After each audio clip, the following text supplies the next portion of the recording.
So, నిజమేనండి. Main ఏంటంటే hip pain అనేది ఈ కాలంలో ఎవరి దగ్గర వింటున్నా కూడా కామన్‌గా చాలా పెయిన్స్ వస్తున్నాయని చెప్పేసి అంటున్నారు. సో, దానికి రీజన్ కూడా వాళ్ళే చెప్తున్నారు. అవును, కరోనాలో నేను భయంకరంగా డోసేజ్ అన్నీ కూడా వాడడం జరిగింది. దాని పర్యవసానమేమో నాకు ఈ హిప్ పెయిన్ వస్తుంది అని చెప్పేసి చెప్తున్నారు. ఇది ఎంతవరకు నిజమంటారు? యాహ్! చాలా ట్రూత్ ఉంది ఇందులో. పాయింట్ ఏంటంటే హిప్ జాయింట్ పెయిన్ హ్మ్. కామన్. మోకాలు నొప్పి ఎట్లాగో తుంటి నొప్పి కూడా కామన్. దీంట్లో 2 రకాలున్నాయి. ఒకటి తుంటిలో గుజ్జు అరిగిపోవడం వల్ల నొప్పొస్తది. దాన్ని హిప్ ఆర్థరైటిస్ అంటాం.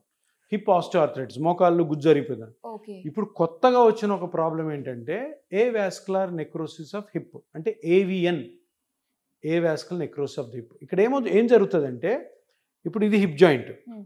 ఓకే, ఇది బాల్, ఓకే. ఇది సాకెట్, హుహు. ఇది బాల్, ఇది సాకెట్. ఈ బాల్ సాకెట్లో ఇది సాకెట్, ఇది బాల్, హ్మ్. ఈ రెండింటి మధ్యలో గ్యాప్ ఉందనుకో, ఫ్రీ మూమెంట్ ఉంటుంది. ఓకే. కూర్చోవచ్చు, ఇట్లా మఠం వేసుకోవచ్చు, కింద కూర్చోవచ్చు, నిలబడవచ్చు, పరిగెత్తవచ్చు. ఇప్పుడు ఏవాస్కులర్ నెక్రోసిస్లో ఏమవుతుంది, ఈ హెడ్కి బ్లడ్ సప్లై పోతుంది. ఈ హెడ్కి, ఇది హెడ్ ఉంది కదా ఇక్కడ, హ్మ్.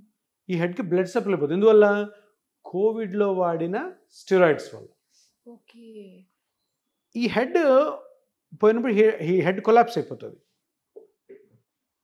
ఈ హెడ్కి బ్లడ్ సప్లై తగ్గిపోయింది, ఇది కొలాప్స్ అయ్యి దీని మీద పడుతుంది, మూమెంట్ పోయింది, ఉండదు. పెయిన్ వస్తుంది.